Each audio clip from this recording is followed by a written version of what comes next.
Good evening, everybody, and welcome to One on One with Unc. I thank you all for tuning in. Tonight, I have a very special guest. Her name, and I'm going to make sure I get it right because she just told me, is Oshawa Hunt. Oshawa has been a talent acquisition consultant for 17 years and has helped thousands of people find careers. She is a women's advocate. She's very passionate about making sure that women have the tools that they need to have a successful life and career. She is also a domestic violence survivor, and she is one of the owners of Glam on the Go, which is a uh, vending machine that you can walk up to the machine instead of buying a soda. You can buy your makeup right there while you're traveling, or if you don't want to go to the beauty supply store and you get in a hurry, you can get it right there. So without further ado, I bring to you Miss Oshawa Hunt. As soon as I can. Here we go.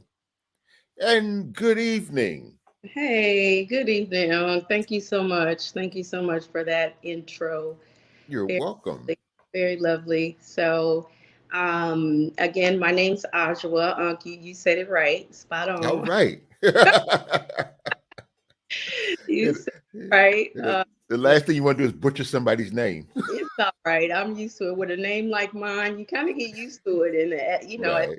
age, I'm 40 today. So at this age, I get a kick out of how people pronounce it now. So I just let them run with it. It's All fun. right. Well, again, happy birthday to you. Thank you. Thank you. I appreciate it. I appreciate it. And Um, I just want to say good evening to the people that have come in the room. I got Cindy and Anna for now. They're here to listen to our conversation. Um, how where okay, the name Oshawa. mhm. What is the meaning and how did it? Well, I can't. I know you don't know why, but or maybe your parents told you why. But what is the meaning of that name? So Oshawa derives from the First Nations Native Americans, the Ojibwa tribe, and it means the cross or the crossing place. I wish I could tell you my mom just she knew this and she named me this with this in mind. But I've asked her over the years, like, Mama, where did you come up with this name? Because in grade school, I hated my name. Like I was just like, Right. not for me. Everybody's making fun of me, calling me Osh Gosh Bagosh. Like this is not it. Mama, why did you do this to me? And she just said, it just came to her one day to name me Ajwa. But me being the person that I am, I love studying like the origins of things. Okay. So I think maybe about my mid 20s, I was just doing a ton of research on names and things like that. And I ran across like that there's a city in Canada, in Ontario, Canada, named Oshawa, spelled exactly the same. And I studied a little bit Hmm. further to find out that it means the cross or the crossing place. Really, I was looking for something like a keychain or a mug or something that had my name on it. Because when you're in Right. school, most people they can get a keychain or something with their name Oh on yeah. it. I can Oh never yeah. thing with my name on it. So So, I so- was like, I gotta find something. And I came across this little city in Ontario, and the city is Oshawa, Canada. So I was like, okay, I need to go there so I can get everything that they mhm. have with my name on it. So, Right. but to answer your That question, it means ironically, it means the cross or the crossing place. Yeah. okay. Well, maybe your mother saw something and she some like she said she just it just came to her and maybe it so she saw something in your future I think so. I that yeah, yeah, think that's a lot. great.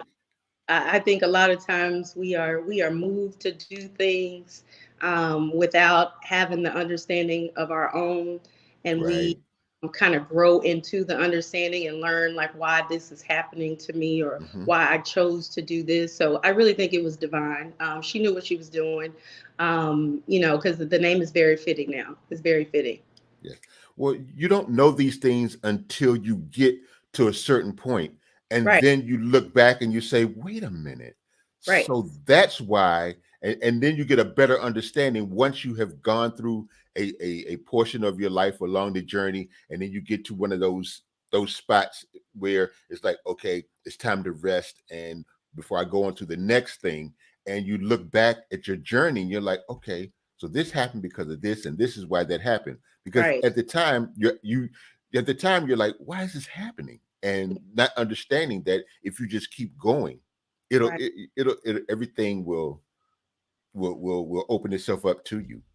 right. Now, I was doing some research and I was going through Facebook, and I saw you had done the 10-year challenge, and it wasn't the usual, where they have the picture of me 10 years ago, Yeah, and it wasn't that one. It was you talking about your life 10 years prior to where you were then.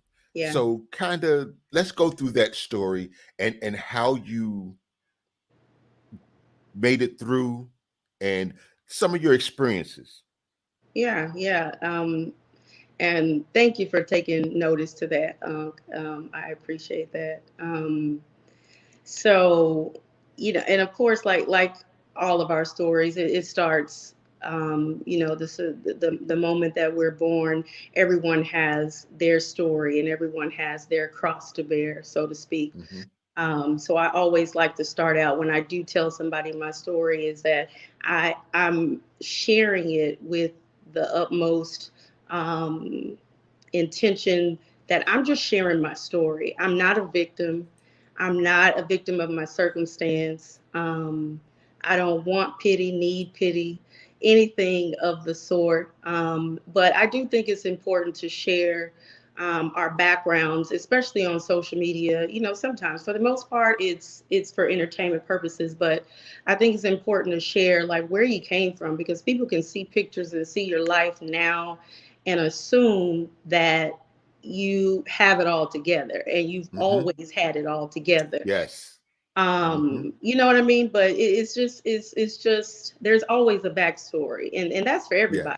I'm not Oh yes. special, or anything like that. I just have gotten to a place to where I've learned that sharing my story can actually help somebody, um, and I've learned that through my own experience, reading stories of just people that I admire and watching the people like the elders in my family, like witnessing their story.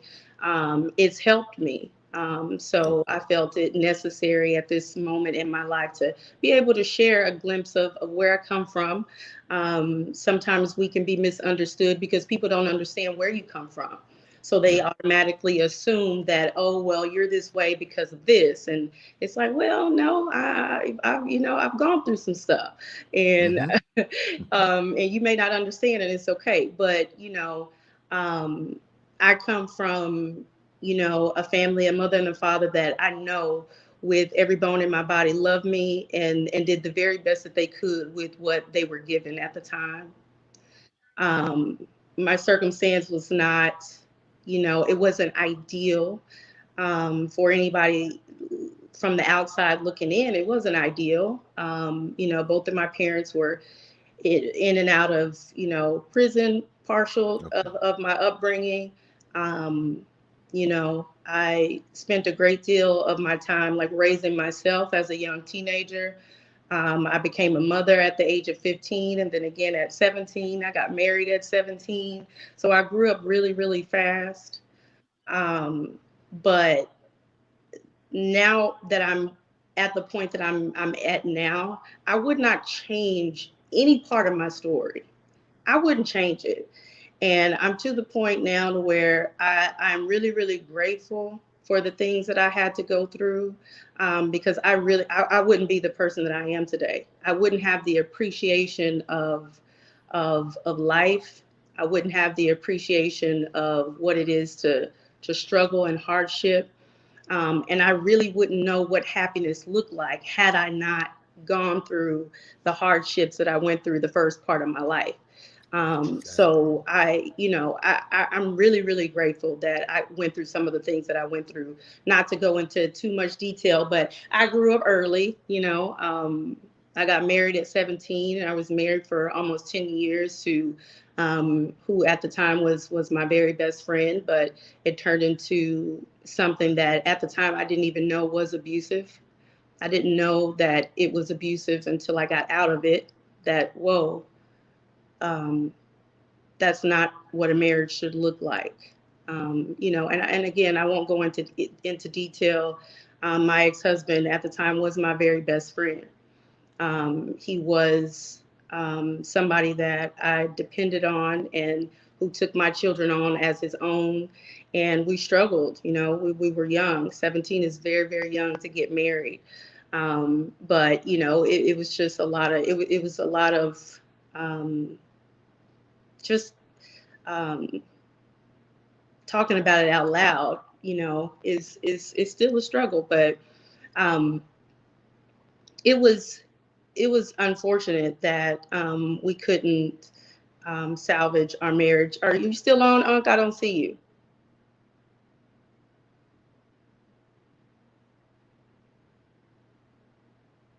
Unc, are you there?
What happened?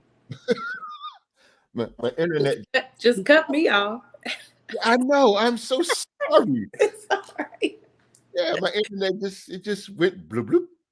Right, same here. Now I can't see you. I can hear you, but I can't see you. Okay, I'm trying to get the picture back here. Okay. Let's see. Oh wait, I know what. Gotta.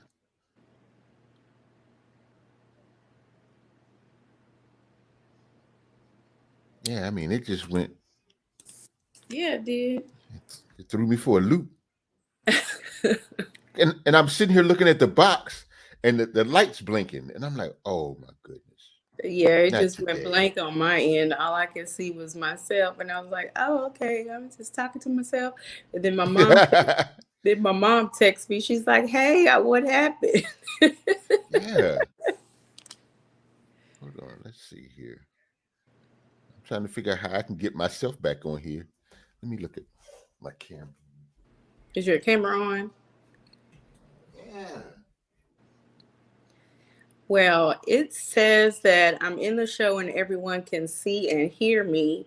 So Yes. just for See? the sake of time, I'm just gonna keep Okay. talking because I can hear you. Okay. Okay. Okay. That's You're that's great. That's a okay. good thing. Hopefully everybody else can log back in if it kicked them out. But Okay. Yeah. yeah, It was. so that marriage ended. I picked myself up and my kids and moved from Oklahoma City to or from Oklahoma to Austin, and just started a new chapter for myself and my kids.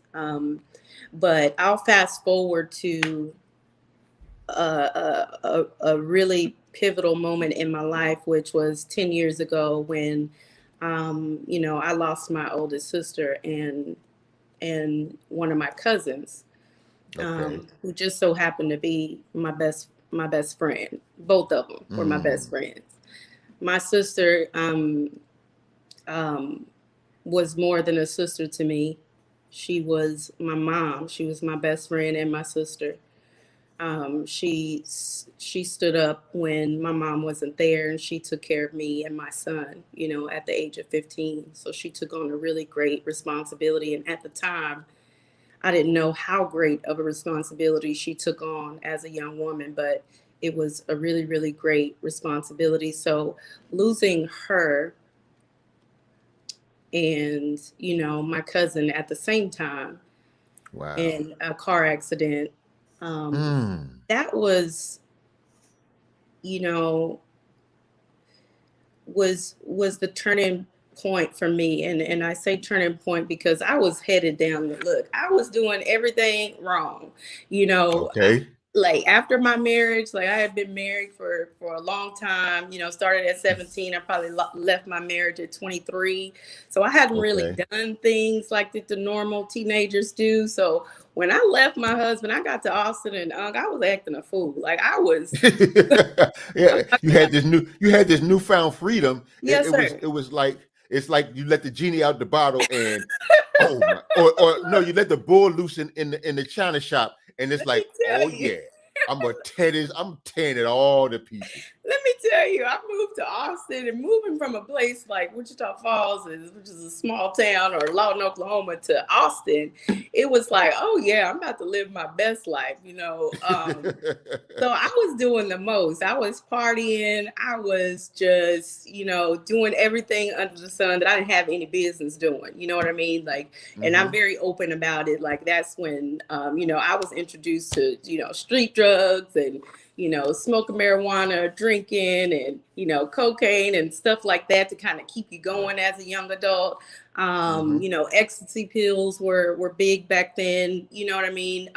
It was just all about having fun. On the surface, it was all about Right. having fun, but On on the flip side of that, I was also dealing with um, some of the abuse that I had gone through with my ex-husband. So I was trying to cover up that pain. Essentially hmm. is what I was doing. But I Oh didn't yeah. know. I was 20, 21, 22. I Yeah. didn't know But what I was doing. All I knew was I didn't want that pain anymore. right. Um, and I didn't know. I just didn't know what the heck I was doing. So I spent most of my time with very close family members of mine, and we were just all in the same headspace. We just wanted to have fun and have a good time, Hmm. Yeah. and doing all the wrong things. Oh yeah, of course. Because at that point you think you know everything, not Right, realizing that you don't know anything, but all you know that this feels good and right, I want this to last forever. This is what yeah. life is supposed to be about. And all that bills and responsibility, man, that's for the old people. You're I like, mean, hey, don't I'm get me wrong. young. Don't get me wrong, and anybody who knows me will tell you that I was still, very functional and responsible. Like Right. I've been in HR and recruiting for the past 18 years, and Okay. I've stayed in this career, since then. So I've always been the one to very independent. I've always had, a very good job and my own place and my own car as a young adult. So I've always been responsible in that way. But come Friday, all bets are off. Like, I mean, hey, it's a if wrap. Friday, if it look, did if Friday at if it 4:59. oh All that yeah. responsibility is out the door. I just want to If, get faded until Sunday. okay, if it didn't get done before 4:59, I catch it Monday morning. And that's how I dealt with it. I should have got some counseling, after, leaving my ex-husband and going through some of the things that I went through as a young woman. I should have got some counseling to cope, but I didn't know anything You about didn't know. counseling. Yeah, you didn't know. And No, also with counseling in our community, it's always been considered as taboo. You right. know, what do you mean I need to go sit and listen for somebody to listen to me and tell me, you know, who I am. They don't know me, but Right. when we don't understand that, and then once we go and experience it, then it turns a whole new leaf on, Right. on shines a whole new light on the situation. It's true. It's true. And then you're young. You don't think anything's wrong with you anyway. Hmm. But I was severely like depressed. You know what I mean? It seems like all of my adult life, I was extremely depressed. I didn't know what that was. All I knew Right. is that I was always hurting. I was always sad. I always felt lonely. Hmm. And I always felt like, dang, I got to do all this by myself, like all the time. And Hmm. it was either I was working, I was high, or I was asleep. Okay. That was, That was it. that was my life on rotation for a really long time until I lost my sister. That didn't wake me up instantly, but it shook me. Okay. It shook me, and it helped me become more aware of what I was doing, Okay. and how I was misusing my time and my life. Because it was like one day I saw my sister young and vibrant and fun and happy, and my cousin both, and then and literally overnight, All that changed. it's gone. You know, Yes. so something like that will I mean, it will literally shake you awake. You know what I mean? And you're like, Hmm. oh, um, I don't have an endless amount of time to do whatever it is I'm here to do. You know That what I is so mean? true. I don't. So I need to figure this stuff out. Like life is not all about fun. You know what Yeah. I mean? But And when then here when I we're am. young, Right, right, right. But yeah, when we're young, we think we got all the time in the world. of What do you course, mean? of Yeah, but course. reality sometimes hits us, and then we Hmm. realize, hey, you know what? I need to make some changes. Right, right. So that's when I began to become more aware. Did I change instantly? No, I did not. No, no. For the first 5 years, I mourned my sister deeply, Hmm. um, deeply.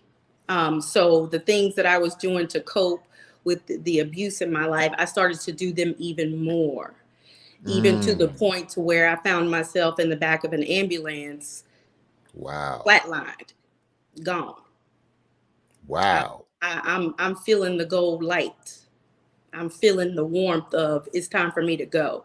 In the back of an ambulance, I had a schematic stroke, Mm. from the amount of drugs that I was doing to cope. I didn't want to believe that You my don't want to sister cope. was gone. Yeah. You know what I mean? So um, that is what woke me up to, okay, Ashwa, you got like, this is not working. You got to change because you have kids, and you do not want them to feel the same way you feel if you were to leave here. So like, what are you Right. doing? So from there, I started to, just kind of ask myself important questions like, well, why am I here? Um, what do I believe? Because after losing my sister, I lost all faith in God. I don't believe in none of that stuff anymore. I wasn't reading my Bible no more. I wasn't praying no more because I couldn't understand why, God would allow somebody so important to me to leave me. I felt abandoned. Um, but that led me to start asking some really important questions, like, why are we here? Why am I here? What am I supposed to be doing? What is this all for? Because surely it can't be for nothing. Right. So I started to, just learn about different religions. I became obsessed with learning about, ancient African spiritualism and meditating and just really getting to know myself and learning how to love and appreciate myself first and foremost. Okay. Um, and in doing that, I found God, God that lives in me, the spirit that lives in me.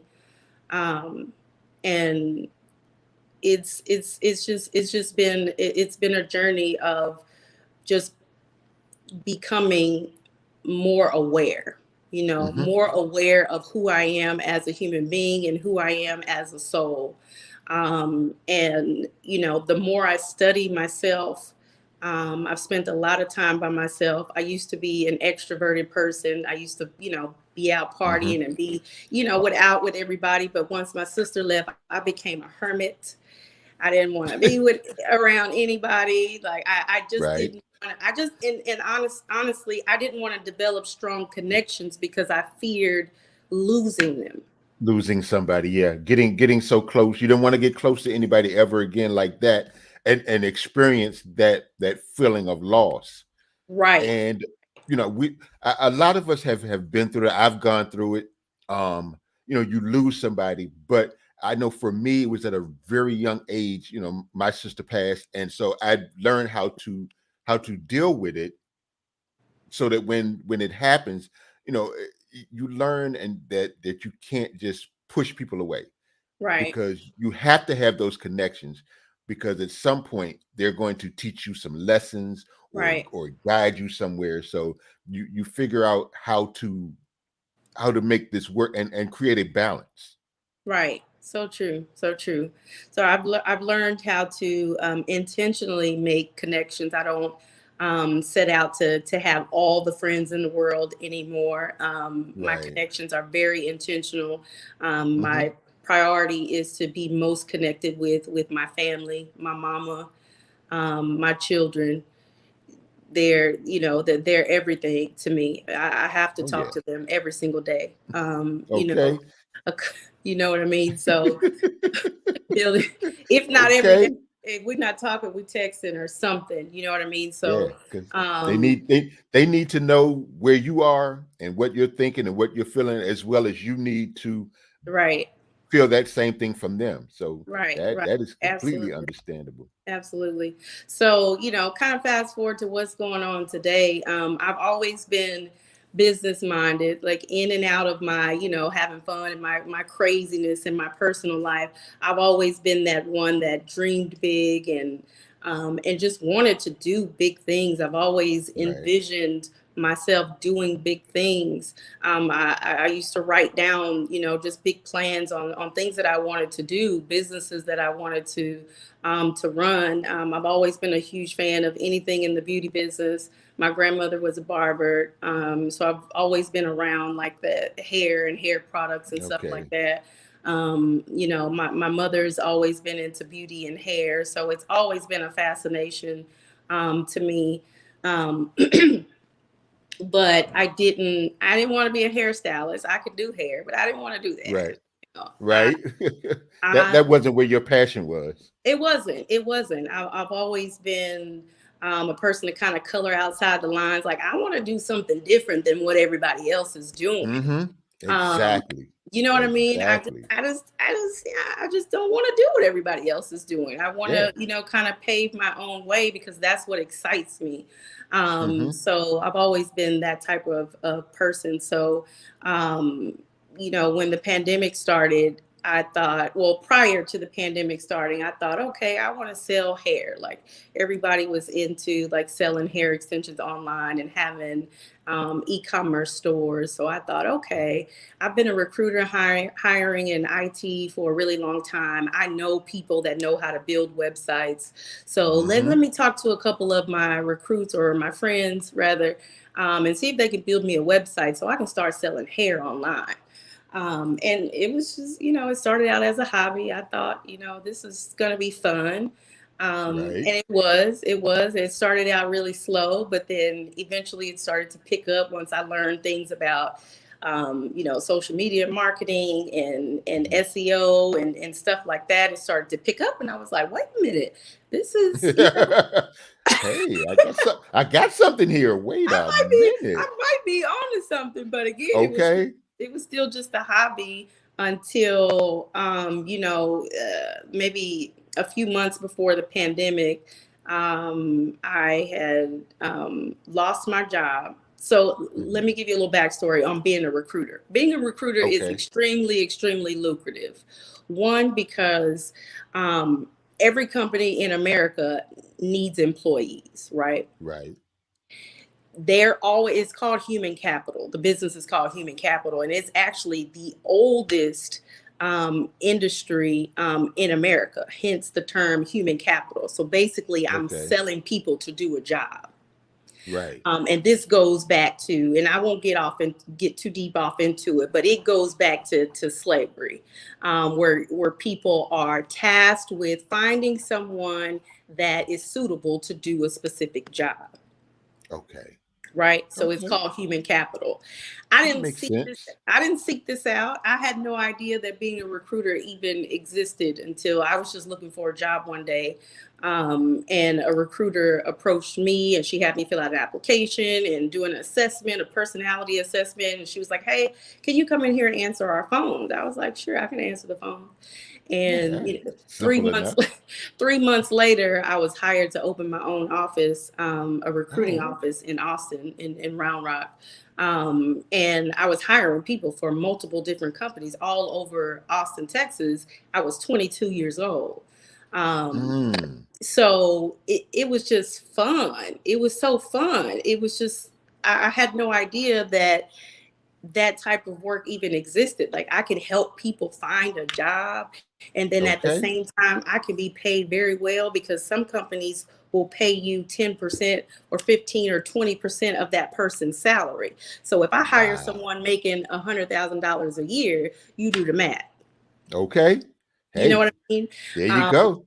You do enough of them. You do enough of them, and it's like, okay, it gets to the point where everybody that you're recruiting is getting these high-powered jobs. So right. that means if you're getting 10%, you're like, hey, all right, let's go. Right. It's not bad. It's not bad. Granted, all of my positions that I've held have not been, commission based and structured that way. So most of them have been a base salary where I've earned, a decent income. Right. But the downside to it is, most recruiters are used on a contract basis. So Okay. I'm usually hired to work, 6 months, 9 months to a year, maybe a little bit longer. And then that contract ends, and then I have to seek out another company. Okay. So I have been laid off. I don't know how many times. At least a dozen times throughout the course of my career, I've been laid off Okay. because the contract ended. And me Right. being young and just not being a planner, it always just left me in a really bad spot where I got laid off, and it was like, dang, I went from making, 6, 7, 8, 9 grand a month. And then now I'm not making anything and I didn't save my money. I was spending it as soon as I Of got it. course. Of course. That money, like the elders used to say, that money burning a hole in your pocket. I mean, it's burning a hole in my pocket. So it took me a while to learn that, hey, you need to build a little nest egg, because you're probably gonna get laid off, Mm-hmm. before you can find another contract. So, pre-pandemic, I had gotten laid off, but I learned from previously being laid off. So I had a small little nest egg, and I said, you know what, I'm gonna take this money and I'm gonna put it into my online business, because Okay. I need something to make money for me, while I'm working my recruiting job. Just in Oh, case something happens in my recruiting right. job, I have Of something to fall course. back on. you know so I started Mm-hmm. to become just a little bit more money conscious, and I said, okay, I need something. I need some passive income. So I put more money into my online business. But then the pandemic happened, and I'm reading things online where people are having trouble accessing their hair care products at the beauty supply store, because the beauty supply stores are closing early. Mm-hmm. Stuff like that. So I'm paying attention. I've always been an observer, and just trying to figure out, I don't know, what's going on in the economy. And my son who's 24 now, we were having a business conversation like we always do. Okay. He was taking an interest in opening his own like snack vending machines. So we were having Okay. a conversation. I was like, okay, yeah, I think it's a good idea. There's a course. let's see about you taking this course, and we'll go in, half and half, and get some snack vending machines. And during our conversation, I just jokingly said to him, "Oh, I wonder if people would buy hair products or hair extensions out of a vending machine." It just came just like that. And we joking around because we trying to figure out, well, what can we put in the vending machine? Can we put mask in the vending machine? Can we put hand sanitizer? We're trying to figure out what can we put different in our vending machine. So I said that, and we both kind of laughed it off, and was Mm-hmm. like, I don't know, that's kind of weird, right? Yeah. So Yeah. we got off the phone, but me being me, once I have an idea, I gotta go. I'm researching for days. I'm obsessed with it for days until I find out, has anybody done this? Can I do this? Right. I've always been very curious minded like that. I think that's why I've been a recruiter for so long, because I learned so many different types of positions and jobs and stuff like that. It just gets me going. I'm fascinated by learning what people do for a living. So I researched as much as I could, and I found out that somebody has already done it. There's a lady in Okay. Chicago who built a vending machine to sell hair products. And I was like, okay, it's on. I need to talk to her. So I reached out to her, and she charged me a fee to have a consultation, and answered all my questions. But even when I got off the phone, I was still just a little confused. Like, okay, well, I don't want to do the same thing that she's doing. I've always, Right. just been You want to be different. There you just kind of go. stubborn, just kind of Yep. stubborn that way. Like, I don't Yeah. want to do the same Yeah. thing. Everybody else is wearing plaid. You want to wear polka dots. I'm Hey, always gonna go against the grain. I against the can't grain, okay? I can't help it. So I was like, I don't want to sell exactly what she's selling. I want to do something different. So again, I'm looking at, kind of what's going on in the economy, and I'm looking at, travel and TSA or the airports. They only allow you to carry certain size bottles, shampoo and Hmm. conditioners. You can't carry your big bottles of shampoo or perfumes on planes. So I was like, well, what if I could put travel size products in my vending machine that would be a benefit to women who are traveling and working all the time, Hmm. and don't want to throw away their bottles, or don't want to put their products in a smaller bottle. They just want to buy it ready to go. Hmm. I wonder if that's possible. So I researched and found out that, okay, I can get these products for dirt cheap, Hmm. really, really, really cheap, because they're travel size. Um, Right. and then I found an engineer, because I'm a recruiter. I got access to all different types There of you people. So go. I found an engineer and asked them, hey, can you help me figure out how I can put these products in this machine? And in the process of him creating the slots for my products, he created 6 different templates for different types of products. So um, it's just become a really amazing thing. So fast forward to now, we've got 2 machines. One machine here in Ingram Park Mall that's doing Yeah. really, really well. That's It's, the that was the first one, correct? When that you is the had the first. grand opening. Yeah, Yes, I yeah, remember seeing that. That was, and I remember you taking a video of your first customer, and I was like, there she yes, go. I said, I yes. gotta talk to this young lady. So So, exciting. It's so exciting. It was just one of those things where I was on pins and needles. Like, is this going to be a thing? Like, are people are going to be receptive to it? hmm. But we started in January the 15th. And I'm asking myself now, like, dang, I should have prepared myself to buy right out the gate. I should have got 5 machines and put 5 machines all throughout San Antonio, because the machine is doing really well. I have to restock it at least 2 or 3 products every single week, because Okay.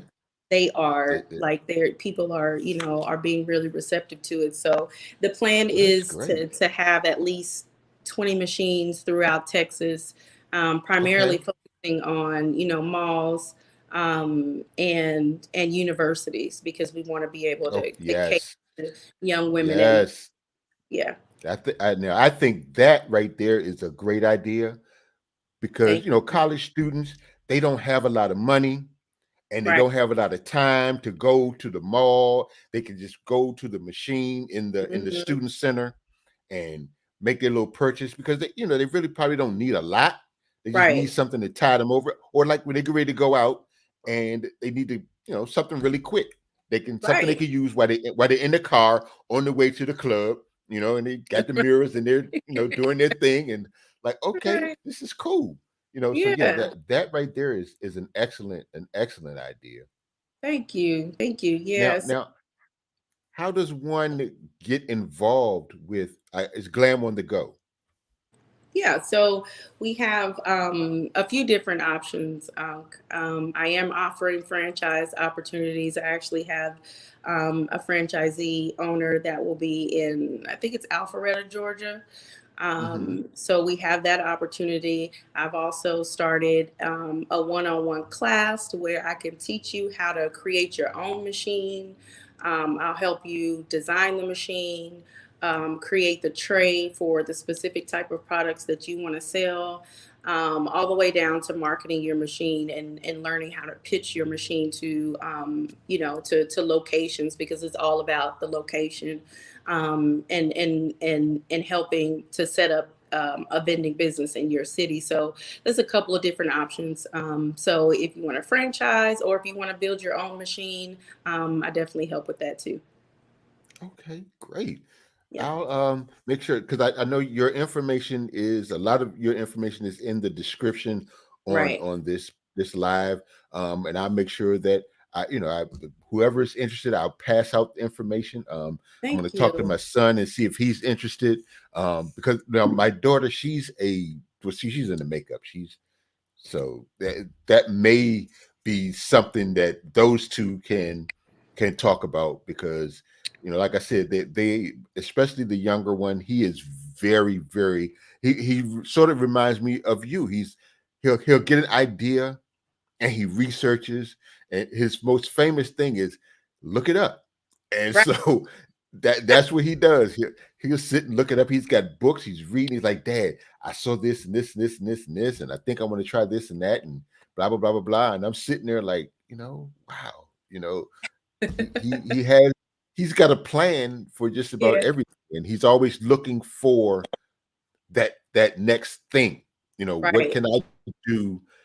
That's his thing. So I'll pass his information to him, and maybe him and my daughter sit down and they can hash it out and see if that's a good idea for them because it Absolutely. sounds very good and it sounds profitable and it provides a needed service in the women's community, and maybe they Right. could start putting stuff in there for men too, Yeah. Yeah. I was just just going to yeah, say that it's not we just we for we women. need we need things in vending machines too, other Yeah. than Yeah. sodas and stuff, and chips Yeah. and stuff, so Yeah, no, I was just going to say that we are working with a gentleman out of Dallas that has his own beard oils and beard pomades and stuff like that. So we're working with him to get his products in our machine too, because we want to be able to cater to everybody. We know men, young men, all men need their hair products and stuff too, or beard products too. So we'll definitely right. be able to offer that as well. But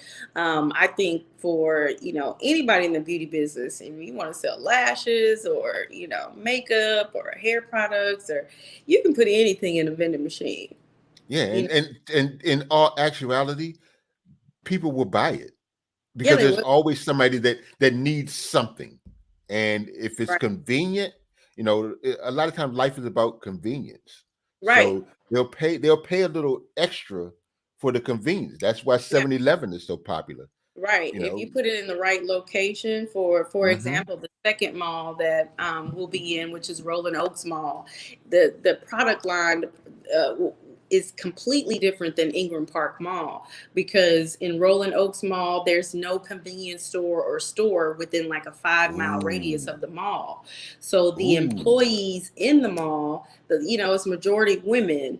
They don't have Mm-hmm. access to like Tylenol and, personal hygiene products and stuff Ooh. like that. So I told her, so we don't, we can set the vending machine up to be partially like a convenience store. We can put Yep. Tylenol in there. We can put Midol in Mm-hmm. there. We can put sanitary napkins in there. Like it's possible. So that's why I always say, like, it really depends on your location. You literally can put anything in a vending machine. It's like a mini convenience store, like you said. Yes. Yeah. It's just a matter of knowing your market, knowing who the people are, and what they want. I did a survey in Mm-hmm. both of the malls, and I just simply went around and asked people, like, what would you like to see in the vending machine? And I delivered whatever they told me they wanted to see. That's what I put in the machine. That's how it works. Hmm. If you ask them what they want, and then if they tell you and you provide it, oh, Right, you have clientele for life. right, and Because their yeah, their their feeling is, oh, she actually, because sometimes people will ask you questions and ask you your opinions, and they'll just keep it moving. But when you right, actually come through, they'll be like, wow, she really listens, she cares. And right, so now, and like I try to tell people, word of mouth is better advertising. It's the best advertising you can get, better than any TV ad, hmm, newspaper ad, radio ad, because people talk, and if they right, like you, either they're going to like you or they're not. And if they don't like you, they're going to talk about it. If they like you, they're going to talk about it. And so it spreads faster than, because not everybody watches TV, not everybody listens to the right, radio, and definitely newspapers, because they've gone the way of the dinosaur. Because right. I went to look and see how much a newspaper costs, and it's like $2, and I'm like, wait a minute, I used to pay 25 cents for a newspaper, and 75 cents on Sundays with the Yeah, the inserts and everything. Now it's like 3.50 and $2, and I'm like, oh no, I'll just keep reading it on the internet, and I'll exactly. figure it out from there. So Yeah, yeah. The majority of my repeat customers, they work in the mall, and I don't even rely on social media anymore. I've kind of been MIA from social media for a minute, just because I like to take little fasts. I like to take social right, media fasts. You know what I mean? Just to recollect and regroup. But it hasn't bothered my business at all, because it's the majority of my business comes from the people that actually work in the mall, and then the okay, foot traffic from what the mall generates on its own. So I literally have $0 ad spend right now. right. That, see, again, once again, word of mouth. Uh huh. Because Yeah. everybody's talking, hey girl, you can go down there, right down Right. there on the lower level, and there's a machine where you can get your makeup, or you can get your Midol, or if your Right. cycle starts, you can run down there and get your stuff, and get Right. yourself straightened out. Right. So yeah, and it spreads like wildfire. So Yeah. you Yeah. you It has. have It has. you're got a gold mine, and Thank I you. commend you, and I think that's a great thing that you're doing. Um, you've gone from here to here, and there's nowhere else to go but up. And I think that is great, and it's good to see people. And I do this show, and I do shows like this because I have three granddaughters, and Okay. I need them to see that there are people that look like them that Right. are doing great things. They're not always on Instagram and TikTok shaking and Yeah.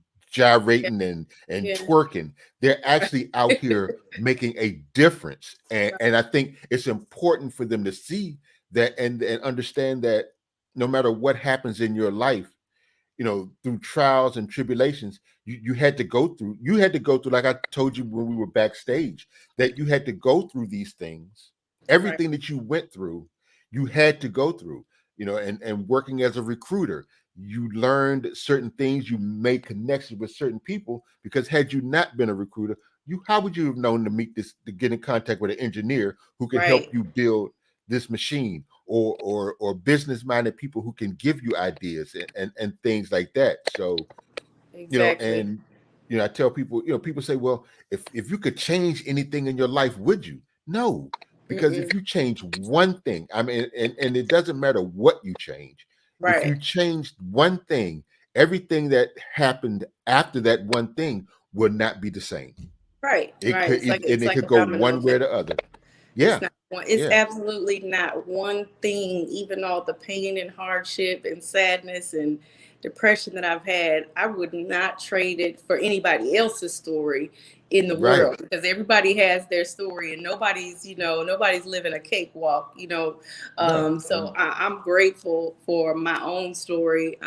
But to your point, the reason why I do this is, again, I have two grandbabies that are just, and she's gone. Let's see if she can get back. Maybe her phone died.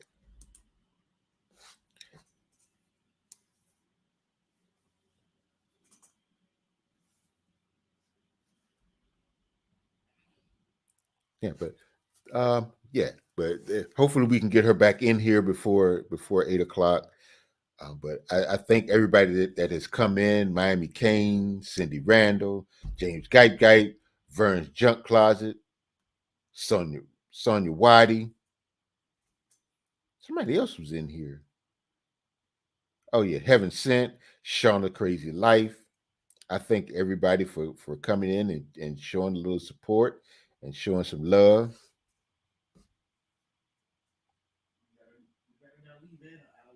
Oh, Anna. Boy, if I leave Anna out, I'll be in big trouble. So I thank everybody for coming through. I greatly appreciate you. Yeah, it looks like she had some technical difficulties as well.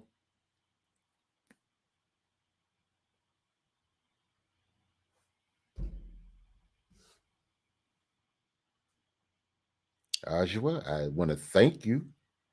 If you catch the tail end of this, I would greatly appreciate it. Thank you for sharing your story. It is greatly appreciated. So will. And I have a guest next week. So please make sure y'all come and tune in. And it's going to be a great show. Let's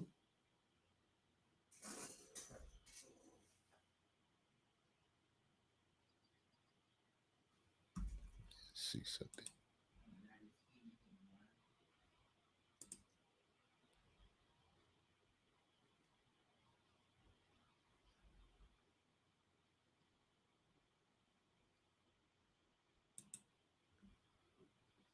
I guess she had to go because we had talked before she came on, and she's traveling.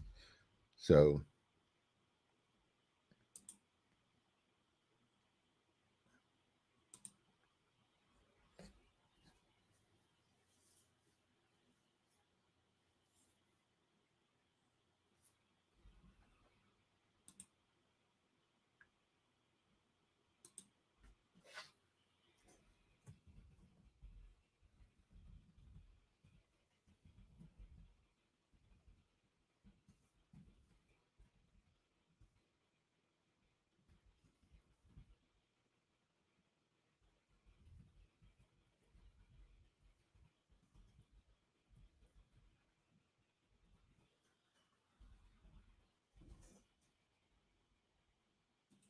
oh, she's back. me.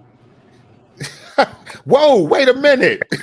I don't know what happened. but wait, I look up and you're in a room now.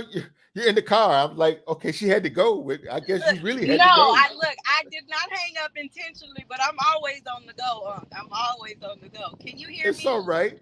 Yes, I can hear you. Okay. I'm sorry about that. I don't know what happened, but I had to jump in the car really quick. But I'll say this so we can wrap up, because you Okay. mentioned your granddaughters. I have two grandbabies that are just, my heart and my soul. So everything that I do nowadays is for them, and of course for my kids, but also to let them know that yes, that you can do great things. Um, you know, Regardless of where you come from. I'm not college educated at all, but I'm very educated because I'm a lifelong studier. So There you